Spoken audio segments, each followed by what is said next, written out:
If you've watched my TH-X100 versus TH-900 comparison video, you may have seen that I prefer the TH-X100 over its much more expensive sibling because of its better tonality, despite the fact that the TH-900 was a clear improvement in terms of technicalities. Now, one possible reason that I explored in the video why the tonality may be so flawed was because of the ear pad choice, as the TH-900 and TH-X100 had very different ear pads. So I went ahead and swapped pads on my TH-900 for TH-X100 pads that I got used for a pretty good price. Now note that you can also use TH-610 pads to do this swap, and they actually have a bit bigger ear opening and they're a bit thicker, and they should sound relatively similar, so you can also use those.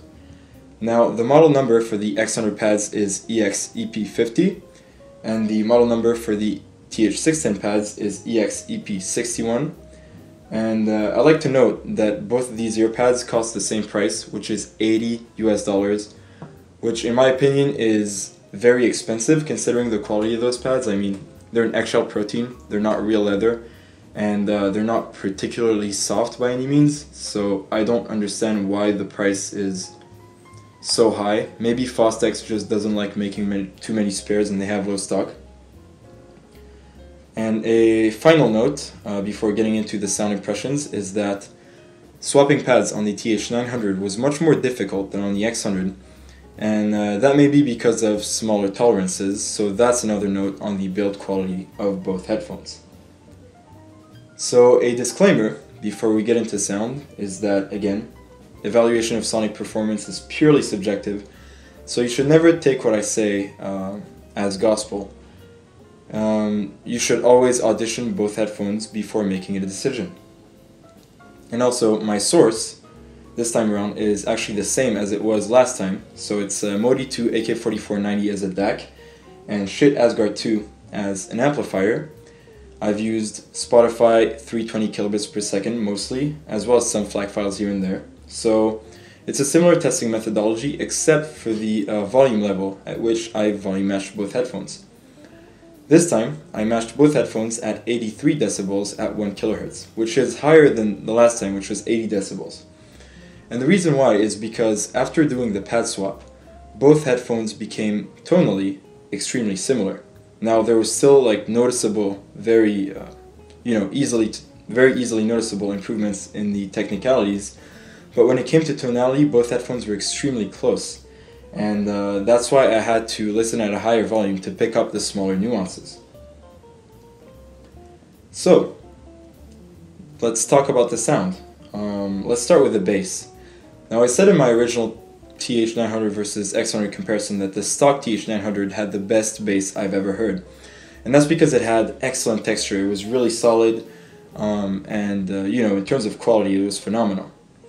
Now, after doing the pad swap, the TH-900 retains those extremely good bass qualities like the slam and the extension and just the general really solid texture, but it becomes more tonally similar to that of the X100. And by that I mean that back then the bass used to be really even, and now it's tilted upwards towards the sub bass, so you get a bit of a sub bass boost, and you get a reduction in terms of mid and upper bass. So in terms of tonality, both are very similar, but still I think the 900 edges out the 900 in terms of pure slam and impact and technicalities in the low end. And another note is that the X100 sounds just a tad more mid-bassy than the TH-900, and I believe that is because of the extra bloom in the sub-bass that you get with the X100 that is absent in the 900. So, maybe that extra bloom bleeds into the mid-bass and, makes things sound a bit more elevated. So that's that in terms of bass. Both are excellent, but I prefer the TH-900. So now let's move on to the mid-range, which was the toughest part of this comparison, in my opinion, because starting off with the lower mid, well, I'll start by saying how the 900 was before. I found the mid-range extremely hollow on the stock TH-900. It was super recessed, the lower mids took a massive dip, and then you had boosted upper mids, which made everything sound quite artificial and, you know, tinny, and it was really lacking in realism. Well, I'm glad to say that installing X100 pads on the 900 really fixed the mid-range. So the mid-range was brought up to a similar level to that of the X100, so it's not as recessed anymore. And if you look at the lower mids, in both headphones, they're at a pretty similar level, but I still think that the X100 lower mids, the very lowest part of that, are a bit more rounded out and lush and smooth. And one possible explanation I have for this is because of the bloom in the bass. So the X100 has a bit of bass bleed into the mid-range, which, you know, may make things sound a bit more lush and more musical, where the 900 has a more clinical and detailed bass, and it doesn't have this bleed, so the lower mids don't have this, you know, more rounded out character, but they're still extremely similar, and that's a very, very small nuance that I really only noticed by A and Bing in quick succession. And if we look at the upper mid-range, now you can see more noticeable differences in terms of both headphones. I found that the upper mid-range in the TH900 with X100 pads was slightly more elevated than that of the TH-X100, which in my opinion is a good thing, because in my previous review I mentioned that the X100 lacked a bit of energy in the upper mid-range for my taste, and the 900 adds a bit of energy, but still it's a very small difference and it's not quite where I would like it yet, but it's something I enjoy, and the mid-range overall, in my opinion, feels a bit, you know, cleaner and just a tad more detailed because of the lack of lower mid-range bloom, which in my opinion is a good thing, but other people might prefer the more natural decay of the X100. So now let's move on to the treble, where differences become more noticeable than in the mid-range. So starting with the stock 900, I said that the stock 900 had an extremely exaggerated mid-range, and it had this massive, not mid-range, an extremely exaggerated treble, especially in the lower treble, where there was a massive boost.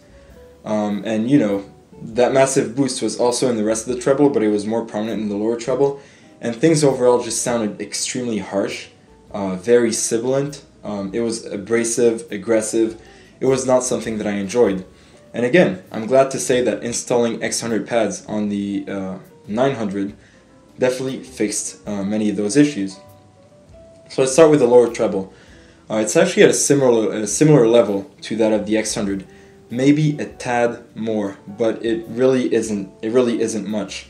There was also, I mentioned, a dip in the mid treble that caused the X100 to lack a bit of air, which was something that I noticed. And that dip also translates to the 900 when you do the pad swap. So it also has this dip which kind of like compresses the air, but that dip isn't quite as prominent on the 900 as it is on the X100. So it's a bit of an improvement there as well. And the biggest improvement, well, the biggest difference in terms of treble is definitely in the upper treble, where the extension on the 900 with X100 pads is noticeably better than that than that of the X100. And it's not really a small nuance, it's really something that you can notice pretty easily. The extension is better, the decay of cymbals is better. You know, the treble all around feels cleaner and more detailed than that of the X100. It also feels better textured. In my opinion, it's just the treble is a definite improvement on the 900. So let's talk about soundstage and imaging. Now, I mentioned in my previous review that the stock 900 had a much wider soundstage than the TH-X100 and a more circular imaging. Now, when you install the X100 ear pads on the 900, that big gain in width is definitely lost. I actually find the 900 with stock X100 pads to be a bit more narrow than the X100. which is funny considering the stock 900 had a much bigger soundstage. So yeah, both headphones are quite narrow. In terms of soundstage size, they're really similar, but the 900 is a bit more narrow now. And I believe the reason for that is because the X100's imaging is still more lateral than that of the 900 with X100 pads. The 900 with X100 pads still has a bit more circular imaging, and the center is a bit more well defined. So I think it makes things sound a bit more narrow, but the imaging is more focused and more precise on the 900 with X100 pads. But it really, in terms of soundstage and imaging, both headphones are extremely close now after the pad swap. So again, those things are I've only noticed them through A and Bing in quick succession. So, overall, which headphone do I prefer now after the pad swap? In my previous video, I said that I preferred the X100 over the stock 900. But now, after the pad swap, I think that the 900 is a better headphone than the TH-X100. And that is because I prefer the tonality a bit more. Again, they're really similar in terms of tonality, but that extra upper mid-range energy and treble energy, as well as the better extension, coupled with the better technicalities, you know, just the cleaner bass, the better treble performance, they make me prefer the sound of the TH-900 more than that of the X100 after doing the pad swap. Now some of you may ask, which one of those two headphones is the most worth it? And if we look at new prices, no doubt that the X100 is more worth it than the 900 with stock pads, because not only the 900 is a lot more expensive brand new than the X100, but you also have to add money to fix the sound by using different ear pads, which is a bit of a shame. Now, if we looked at used prices, the 900 is still 2 to 3 times more expensive in the used market than the X100. So I still think the X100 is more worth it because the tonality on both is very similar after the pad swap, and the you know, the edge in technicalities that the 900 has is not, you know, a massive night and day difference. So you can definitely be happy with the TH-X100 at a much lower price than the 900 with X100 pads. Which of the two headphones am I going to be keeping? Because I'm going to be selling one of those because they're quite similar. Personally, I think I will be keeping the 900. Because after the pad swap, I slightly prefer the tonality because, you know, that extra energy and the higher frequencies and that those better technicalities are just something that once I've heard, I couldn't really go back to the X100.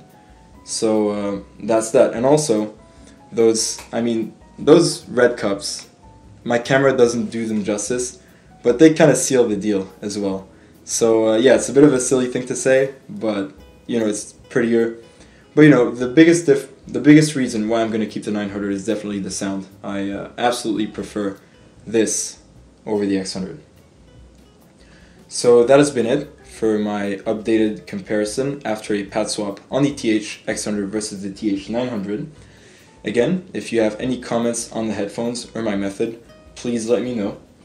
Upcoming is a comparison review of the Mi Pinnacle P1 versus the new Mi Pinnacle P2, so stay tuned for that. But until then, happy listening.